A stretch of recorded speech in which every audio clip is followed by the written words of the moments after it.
નમસ્કાર મિત્રો, ફરી એકવાર આપનું 21 એડ્યુહબ યુટ્યુબ ચેનલમાં હાર્દિક સ્વાગત છે. આજે આપણે ટાટ પરીક્ષાના અભ્યાસક્રમના એક અગત્યનો મુદ્દો છે અધ્યયન પ્રક્રિયા અને તેના સિદ્ધાંતો. આ મુદ્દામાંથી લાસ્ટ ટાટ 2023ની અંદર 2 પ્રશ્નો પૂછાયેલા હતા. એટલે આ મુદ્દો આ વખતની પરીક્ષા માટે પણ એટલો જ અગત્યનો છે.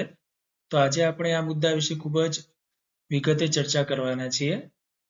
આજે આપણે વાત કરીશું કે અધ્યયનની સંકલ્પના, બ્લૂમ ટેક્સોનોમી અને તેના ક્ષેત્રો, શૈક્ષણિક મનોવિજ્ઞાનના અધ્યયનના જે સિદ્ધાંતો છે તેમાં શાસ્ત્રીય અભિસંધાન, કારક અભિસંધાન, પ્રયત્ન અને ભૂલનો સિદ્ધાંત, આંતરસૂઝનો સિદ્ધાંત, અનુકરણનો સિદ્ધાંત અને પરીક્ષાલક્ષી અગત્યના MCQ પ્રશ્નોની આપણે ચર્ચા કરવાના છીએ. અધ્યયનના તમામ સિદ્ધાંતોનું જે સમન્વય કરવામાં આવે અને શિક્ષણ પ્રક્રિયા તે મુજબ જો કરવામાં આવે તો શિક્ષણ પ્રક્રિયા ખૂબ જ અસરકારક બને છે અને વિદ્યાર્થી જે છે એ આ પ્રક્રિયામાં સારી રીતે સફળ થઈ શકે છે. અધ્યયનની વ્યાખ્યાની વાત કરીએ તો સ્કિનરના મત મુજબ અધ્યયન એટલે શું છે? તો અનુભવ અને મહાવરાનું એક સંયોજન છે કે જે પ્રગતિશીલ અનુકૂલન પ્રાપ્ત કરવાની એક પ્રક્રિયાના ભાગરૂપે છે. અને ગેટ્સના મત મુજબ છે અનુભવ દ્વારા વર્તનમાં પરિવર્તન લાવનારી પ્રક્રિયા. અને આ બંને બાબતોનો જો આપણે સરવાળો કરીએ છીએ અને જે પ્રક્રિયા મળે છે તો તેને કહેવામાં આવે છે અધ્યયન. એટલે ક્રો અને ક્રો તેને અધ્યયનની ટેવો, જ્ઞાન અને વલણોની સંપ્રાપ્તિ તરીકે વાત કરે છે. એટલે અહીંયા સ્કિનર, ગેટ્સ અને ક્રો એન્ડ ક્રોના આધારે જે અધ્યયનની વાત કરી છે કે જેમાં અધ્યયન એ અનુભવ અને મહાવરાના આધારે વર્તનમાં જે કાયમી પરિવર્તનની જે પ્રક્રિયા છે તેને અધ્યયન તરીકે વાત કરી છે. અધ્યયન એટલે શું નથી? તો કોઈ વિદ્યાર્થી કે વ્યક્તિની શારીરિક વૃદ્ધિ થવી, તેના પર કોઈ થાક કે દવાની અસર થવી કે જે કુદરતી સાહજિક પ્રવૃત્તિઓ જે છે એ અધ્યયન નથી. હવે વાત કરીએ અધ્યયનના પ્રક્રિયાનું જે સ્વરૂપ. તો અધ્યયન પ્રક્રિયાનું જે સ્વરૂપ છે એ મુખ્ય 6 બાબતો પર આધારિત છે. પહેલું તો અધ્યયન એ આજીવન પ્રક્રિયા છે. એ સિવાય સક્રિયતા એટલે અધ્યયતાની સક્રિયતા શારીરિક, માનસિક, સામાજિક રીતે હશે તો તેનું અધ્યયન સક્રિયતા વધુ હશે તો અધ્યયન વધુ અસરકારક થશે. ત્યારબાદ છે સાતત્યપૂર્ણ અનુભવનું સુગઠન થવાથી પણ અધ્યયન પ્રક્રિયામાં વધુ અસરકારકતા જોઈ શકાય છે. અધ્યયન કોઈ નિશ્ચિત ધ્યેય કે હેતુની પ્રેરિત હોવું જોઈએ. એટલે સહેતુક પોતાના હેતુ કે લક્ષ્યની પ્રાપ્તિ માટેનું હોવું જોઈએ. અનુકૂલન એટલે પર્યાવરણ અને તેની પરિસ્થિતિ સાથે સુમેળ સાધવા માટે અધ્યયન ઉપયોગી છે. અને સાર્વત્રિક રીતે આપણે વાત કરીએ તો અધ્યયન ફક્ત શાળા પૂરતું મર્યાદિત નથી પણ દરેક સ્તરે અને દરેક સમય શક્ય છે કે જેની આપણે વાત કરીએ છીએ અનૌપચારિક કેળવણી અથવા તો અનૌપચારિક અધ્યયન. શાળા કક્ષાએ જે અધ્યયન થાય છે તેને ઔપચારિક કહીએ છીએ આપણે. જ્યારે શાળા બહાર પણ જે અધ્યયન થાય છે એ અનૌપચારિક અધ્યયન છે. એટલે અધ્યયન પ્રક્રિયાનું જો સ્વરૂપની વાત કરીએ તો મુખ્ય 6 બાબતો પર આધારિત છે. આજીવન પ્રક્રિયા છે, તેમાં અધ્યયતાની સક્રિયતા, અધ્યયતાના અનુભવનું સાતત્યપૂર્ણ, અધ્યયન એ સહેતુકની પ્રક્રિયા છે, સાથે અનુકૂલન અને સાર્વત્રિક બાબત છે.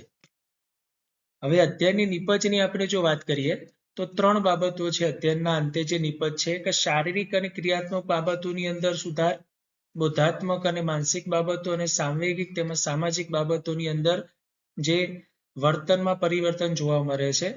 શારીરિક અને ક્રિયાત્મકની અંદર વાત કરીએ તો જે સામાન્ય પ્રતિચારો છે, જે શારીરિક જે ટેવો છે આપણી ચાલવું, લખવું, બોલવું, તો આ બધી બાબતોની અંદર શું જોવા મળે છે? અધ્યયનના અંતે એક સુધાર જોવા મળે છે. બોધાત્મક અને માનસિક પ્રક્રિયાની વાત કરીએ તો વિદ્યાર્થી કે કોઈ વ્યક્તિ સમસ્યાનો ઉકેલ બહુ ઝડપથી અને સાથે ચોકસાઈથી લાવી શકે છે. તેનો ભાષાનો વિકાસ યોગ્ય દિશામાં થાય છે અને ઇન્દ્રિયગમ્ય જે પ્રતિચારો છે એ વધુ ચોકસાઈવાળા બને છે. સાંવેગિક બાબતોની વાત કરીએ તો વિદ્યાર્થીના વલણોમાં જે ફેરફાર થાય છે અને તે મોટાભાગે હકારાત્મક વલણોમાં ફેરફાર જોવા મળે છે. તેને પ્રેરણા અને પ્રોત્સાહન મેળવે છે અને તેના આધારે તેના વ્યક્તિત્વ ઘડતરની અંદર સારો તફાવત જોવા મળે છે.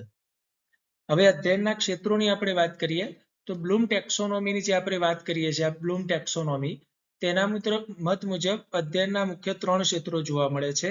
પ્રથમ ક્ષેત્ર છે જ્ઞાનાત્મક ક્ષેત્ર, બીજું છે ભાવાત્મક ક્ષેત્ર અને ત્રીજું છે મનોશારીરિક ક્ષેત્ર.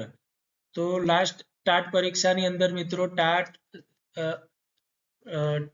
2023માં આમાંથી એક પ્રશ્ન આપણને જોવા મળેલો છે કે જે આ ક્ષેત્રોની જે છે એના ક્રમની દ્રષ્ટિની પણ એક વાત હતી. તો અધ્યયનના જે જ્ઞાનાત્મકના જે 3 જે ક્ષેત્રો છે એમાં 6 ઘટકો છે. તો પહેલી બાબત આવે છે જ્ઞાન પ્રાપ્તિ કરવી, પ્રાપ્ત કરેલા જ્ઞાનની સમજ મેળવવી, તેનો નવીન પરિસ્થિતિમાં ઉપયોગ કરવો, પછી તથ્યોને જુદા પાડી તેનું વિશ્લેષણ કરવું, વિશ્લેષણના નવા તથ્યોનું એકત્રીકરણ કરવું અને નવા માળખાનું મૂલ્યાંકન કરવું. તો આ રીતે જ્ઞાન પ્રાપ્તિ, અર્થગ્રહણ, ઉપયોજન, પૃથક્કરણ, એકત્રીકરણ અને મૂલ્યાંકન, આ 6 જે ઘટકો છે જ્ઞાનાત્મકના, એને આ રીતે આપણે ક્રમમાં યાદ રાખવાના છે. એ સિવાય છે ભાવાત્મક ક્ષેત્રની અંદર વાત કરીએ તો ધ્યાનમગ્નતા, સહભાગિતા, વ્યવસ્થાપન અને સદગુણોનો આવિર્ભાવ જે છે એ ભાવાત્મક ક્ષેત્રમાં જોવા મળે છે. અને મનોક્રિયાત્મક ક્ષેત્રની અંદર વાત કરીએ તો શારીરિક, ઇન્દ્રિયો અને કૌશલ્યોનું ઘડતર જે છે એ મનોક્રિયાત્મક ક્ષેત્રમાં જોવા મળે છે. તો બ્લૂમ ટેક્સોનોમીના અગત્યના જે 3 ક્ષેત્રો છે જ્ઞાનાત્મક, ભાવાત્મક અને મનોક્રિયાત્મક. હવે આપણે વાત કરીએ અધ્યયનના સિદ્ધાંતોનો જે નકશો, જે ખાસ અગત્યનો છે. આમાંથી કોઈ એક પ્રશ્ન આપણા માટે પરીક્ષા માટે ફરજિયાત પૂછાતો હોય છે. તો જે અલગ અલગ ક્ષેત્રોના વાત કરવાની છે. તો મુખ્ય અધ્યયનના સિદ્ધાંતોને આપણે 2 ભાગમાં વિભાજિત કરીએ છીએ કે યાંત્રિક અને વર્તનવાદી સિદ્ધાંતો, જેની અંદર ઉદ્દીપક અને પ્રતિચારના જોડાણની વાત છે. તેના મુખ્ય 3 સિદ્ધાંતો છે: શાસ્ત્રીય અભિસંધાન, કારક અભિસંધાન અને પ્રયત્ન અને ભૂલ દ્વારા. ત્યારબાદ બોધાત્મક અને સામાજિક જે સિદ્ધાંતો છે તેની અંદર સમજ, આંતરસૂઝ અને નિરીક્ષણની બાબતો આવે છે. અને તેમાં મુખ્ય 2 સિદ્ધાંતો છે: આંતરસૂઝ દ્વારા અધ્યયન અને અનુકરણ દ્વારા અધ્યયન. હવે આપણે એક પછી એક અધ્યયન સિદ્ધાંતની આપણે વિગતે વાત કરીશું. તો પ્રથમ અભિસંધાન છે શાસ્ત્રીય અભિસંધાન, જેની વાત કરી છે ઇવાન પેટ્રોવિચ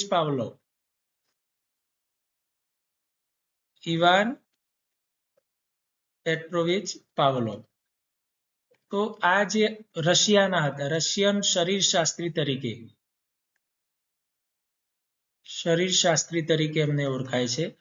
તો તેમની જે વાત કરી છે તેમાં તેમને એક કૂતરાના ઉપરનો જે પ્રયોગ કરેલો છે તેની અંદર મુખ્ય 2 પ્રકારના પ્રતિચાર જે જોવા મળે છે. એક છે અભિસંધિત પ્રતિચાર, જે કૃત્રિમ પ્રતિચાર તરીકે છે, અને એક છે અનભિસંધિત પ્રતિચાર, એટલે કે કુદરતી પ્રતિચાર છે.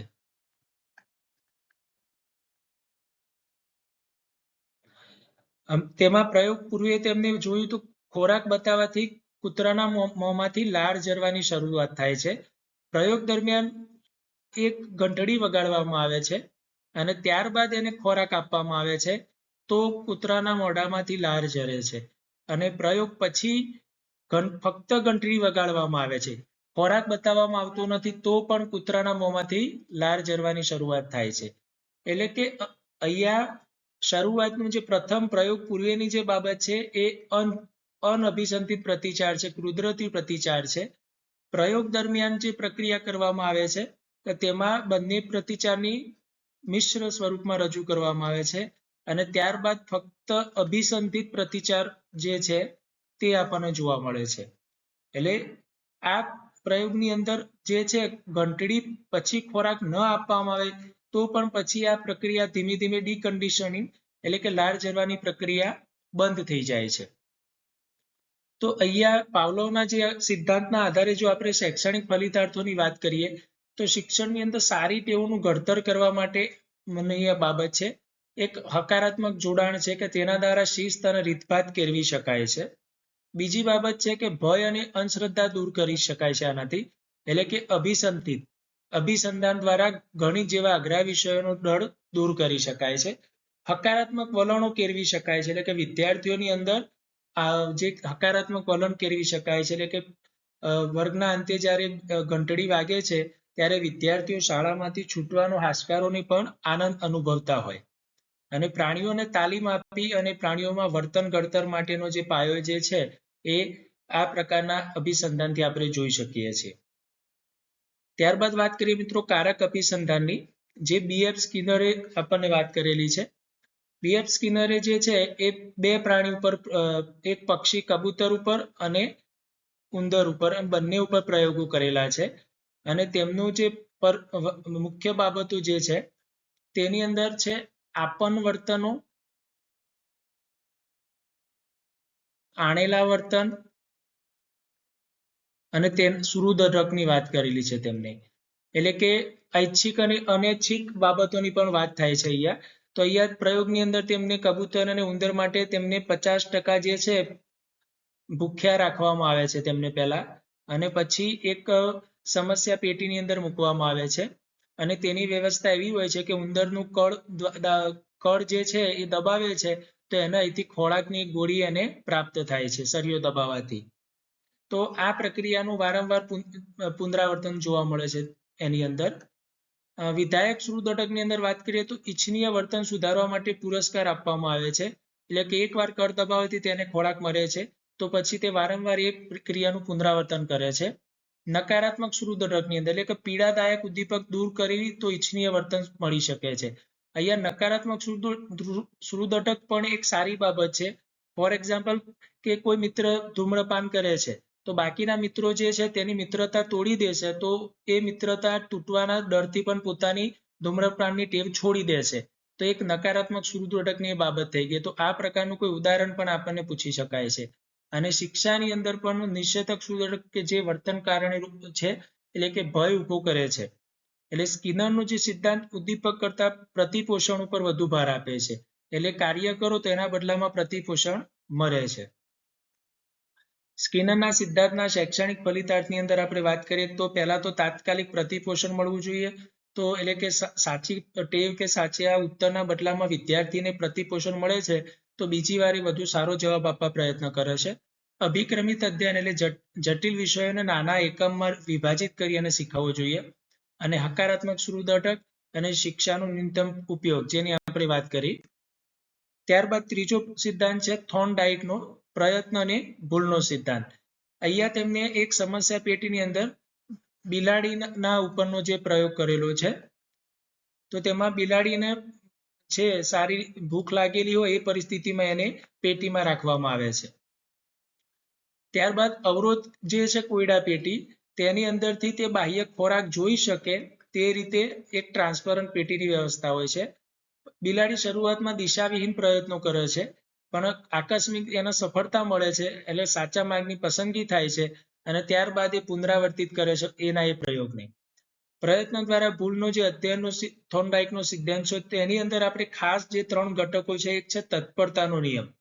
એટલે કે એને ખોરાક મેળવવા બહાર જે સમસ્યા પેટીની બહાર જે ખોરાક છે એ મેળવવાની તત્પરતા તેને માનસિક રીતે વધુ શીખવા અને નવું શિક્ષણ મેળવવા માટે તૈયાર કરે છે.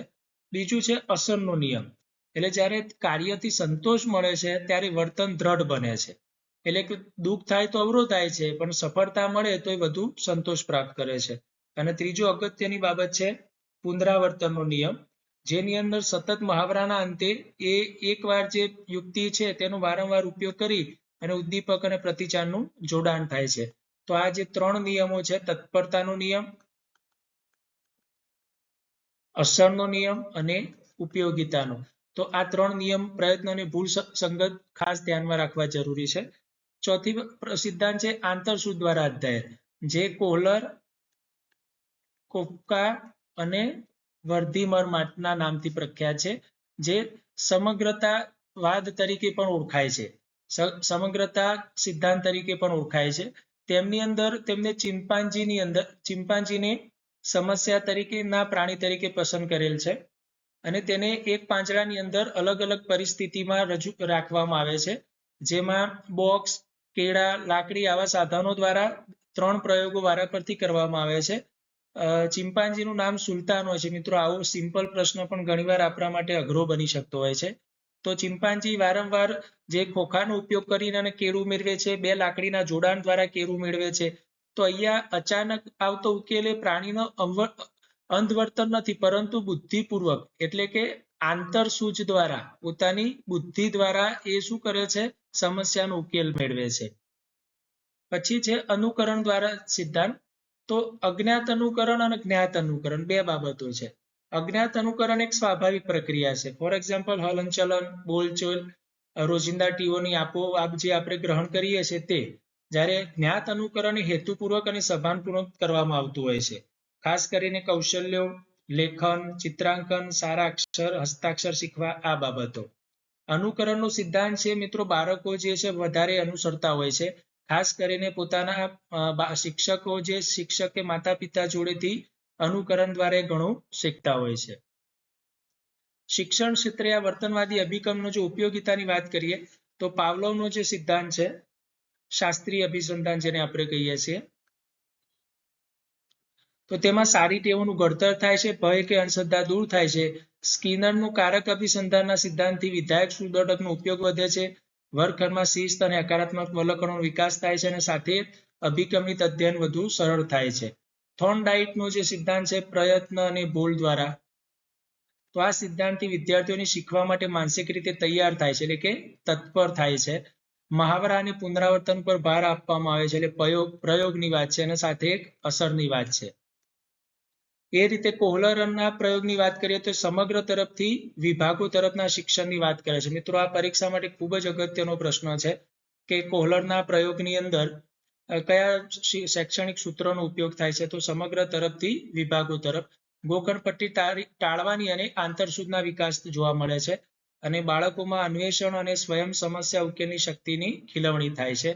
વર્ગખંડમાં સમસ્યા ઉકેલ પદ્ધતિમાં બાળકની જિજ્ઞાસા વધારવા, નવા જ્ઞાનને પૂર્વજ્ઞાન સાથે જોડવા માટે સાથે સાથે હેતુ કેન્દ્રીય અને અર્થપૂર્ણ શિક્ષણ જોવા મળે છે.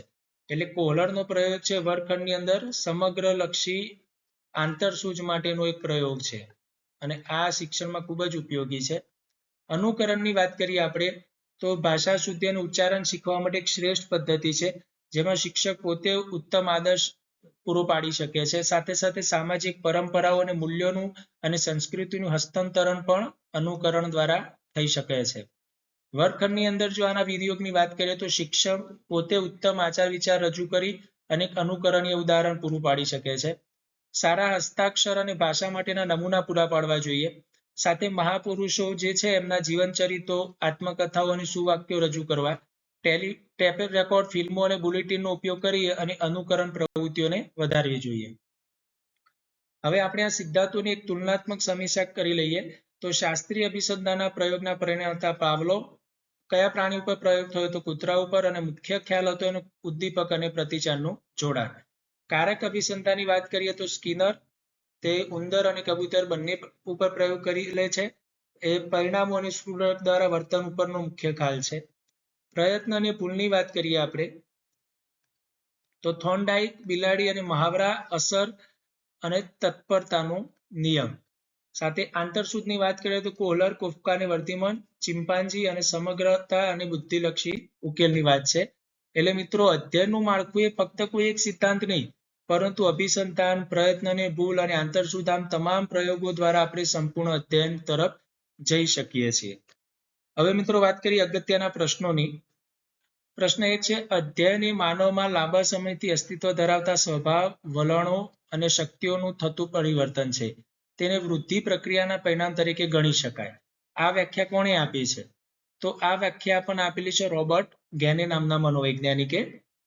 અધ્યયનની પ્રકૃતિ વિશે નીચેનામાંથી કયું વિધાન સાચું નથી? સાચું નથી વાત કરેલી છે. અધ્યયન આજીવન પ્રક્રિયા છે, તો સાચું છે. બધા જ પરિવર્તનો અધ્યયન છે, આ એક વિચારવા જેવી બાબત છે. મૂળભૂત પ્રતિક્રિયા, વલણો, દાખલા તરીકે પક્ષીઓ માળો બાંધે, અધ્યયન નથી, તો આ ખોટી બાબત છે, કારણ કે એ જે પક્ષીઓ માળો બાંધે એ પણ એક અધ્યયનનો ભાગ છે અને અધ્યયન દ્વારા હંમેશા હકારાત્મક પરિવર્તન આવતું નથી. તો અહીંયા સાચું નથી ની વાત કરીશું, મતલબ તો સાચો ઓપ્શન થશે આપણો બધા જ પરિવર્તનો અધ્યયન છે, તો આ સાચું નથી. અધ્યયનના જ્ઞાનાત્મક ક્ષેત્રના 6 સોપાનોનો સાચો ક્રમ મિત્રો ખૂબ જ અગત્યનો પ્રશ્ન કહી શકાય આને. તો આપણે જે વાત કરી જે ક્રમ એમાં સૌથી પહેલા જ્ઞાન પ્રાપ્તિ, પછી અર્થગ્રહણ, ઉપયોજન, પછી તેનું પૃથ્થકરણ, એકત્રીકરણ અને અંતે મૂલ્યકરણ. તો અહીંયા બી જે છે એ આપણો સાચો ઉત્તર થશે. પ્રશ્ન 4 છે પાવલોના શાસ્ત્રીય અભિસંધાનના પ્રયોગમાં ઘંટડીનો અવાજ સાંભળીને કૂતરાના મોંમાંથી લાળ ઝરવી એ કયા પ્રકારનું પ્રતિચાર છે?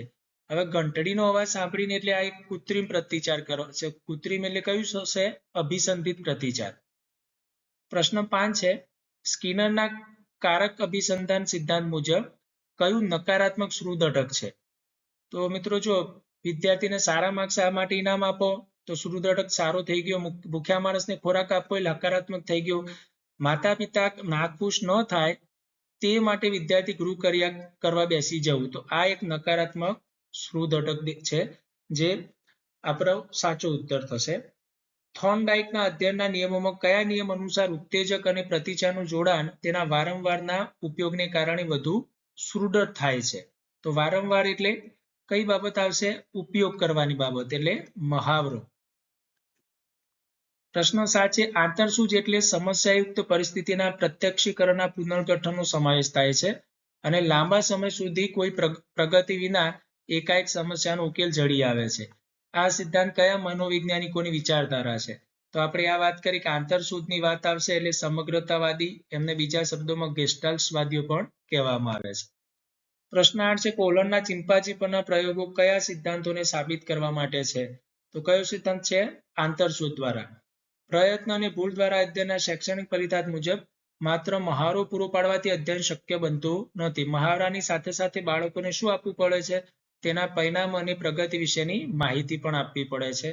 અને પ્રશ્ન 10 છે અભિસંધાન દ્વારા અધ્યયન જેમાં પાવલોવ અને આંતરસૂજ દ્વારા અધ્યયન કોહલર વચ્ચેના તફાવતમાં કયું વિધાન સાચું છે?